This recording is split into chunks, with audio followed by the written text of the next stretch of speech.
जब court wife को maintenance grant करता है और हस्बैंड को लायबल करता है उस मेंटेनेंस को अपनी वाइफ को देने के लिए,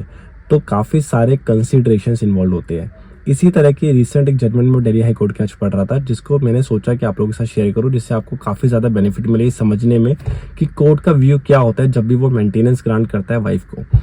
अब इस केस में क्या हुआ कि वाइफ ने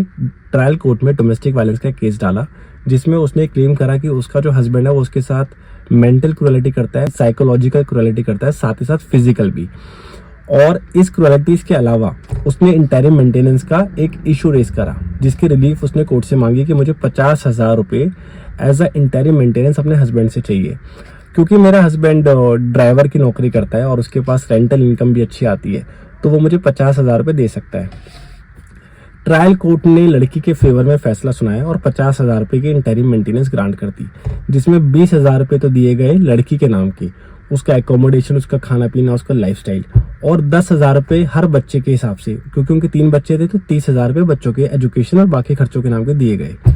अब टोटल 50,000 रुपये का मेंटेनेंस ऑर्डर होता है हस्बैंड के अगेंस्ट। अब हस्बैंड इस ऑर्डर के अगेंस्ट सेशन कोर्ट में अपील फाइल करता है, बट सेशन कोर्ट उसकी कोई सुनवाई नहीं करता और वो ये कहता है कि ट्रायल कोर्ट का फैसला बिल्कुल सही है। उसके बाद हस्बैंड हाई कोर्ट में एक अपील और करता है कि जो भी ट्रायल कोर्ट ने, सेशन कोर्ट ने ऑर्डर किया है मेरे अगेंस्ट 50,000 रुपये का, वो वैलिड नहीं है। अब ग्राउंड्स जो हस्बैंड रेस करता है इस केस के अंदर, वो ये कहता है कि मेरे पास एक मकान है जिसके अंदर 3 फ्लोर बने हुए हैं, जिसमें से ग्राउंड फ्लोर पे मेरी वाइफ रहती है, फर्स्ट फ्लोर पे किराएदार रहते थे, लेकिन क्योंकि हमारे काफ़ी ज़्यादा झगड़े होते थे तो वो किराएदार वहाँ से मकान छोड़ के जा चुके हैं, तो मुझसे वहाँ से कोई रेंटल इनकम नहीं आती और वो एरिया मैंने लॉक कर दिया है।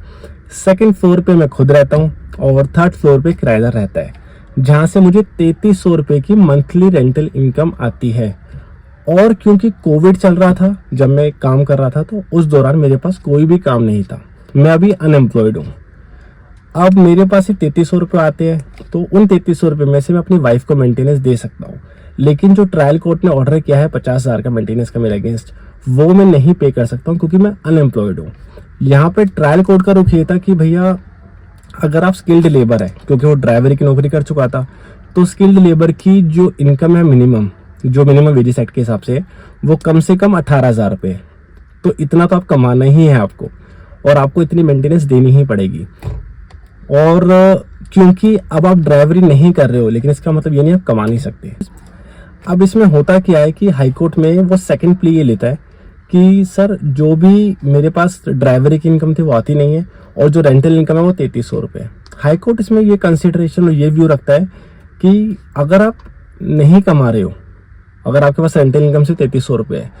तो ये प्रॉब्लम वाइफ की नहीं है, क्योंकि वाइफ इलिटरेट है और वो कमा नहीं सकती, और क्योंकि जो बच्चे हैं उनकी जिम्मेदारी वाइफ के ऊपर है, तो आपको उनको मेंटेनेंस देना ही पड़ेगा। और आप इस लायबिलिटी से एस्केपिज्म ढूंढ ही नहीं सकते, क्योंकि आप ये कह रहे हो क्योंकि मेरे पास इनकम नहीं है और मेरे पास ड्राइवरी की कोई जॉब नहीं है। आप जॉब करोगे और आपको कमा के अपनी वाइफ को मेंटेन करना पड़ेगा। मीन्स जितने भी ग्राउंड उसने हाई कोर्ट में अपील के अंदर भी लिए, उसमें भी हाई कोर्ट ने यही व्यू रखा कि अगर आप कॉम्पिटेंट हो कमाने के लिए, तो आप इस लायबिलिटी से बिल्कुल एस्केप नहीं कर सकते कि आपको अपनी वाइफ को मेंटेन करना है। तो आपको यहाँ समझने की ज़रूरत ये है कि अगर आपके पास इनकम है या फिर नहीं है, तो अगर आप स्किल्ड लेबर में या फिर अनस्किल्ड लेबर में, तो हाई कोर्ट इस समय क्या व्यू रख रहा है कि आपको मिनिमम वेजेस के एक्ट के हिसाब से पैसा तो मिल सकता है ना, तो आप काम क्यों नहीं कर रहे हो? आपको मेंटेनेंस देना पड़ेगा इरिस्पेक्टिव आप कमा रहे हो या नहीं कमा रहे हो। That is the harsh reality, but इस तरह के ऑर्डर इस समय हाई कोर्ट से हो रहे हैं। So please take this very seriously कि अगर आप नहीं कमा रहे हो तो ये कोई ग्राउंड नहीं है अपनी लायबिलिटी से एस्केप लेने का। आपको मेंटेनेंस तो देना ही पड़ेगा। हाँ, आप मॉडिफिकेशन ऑफ ऑर्डर के लिए अप्लाई कर सकते हैं कि मुझे कम मेंटेनेंस देना पड़े, बट इस लायबिलिटी से आप बिल्कुल भी एस्केप नहीं कर सकते हो, क्योंकि ये हाई कोर्ट का रीसेंट व्यू है।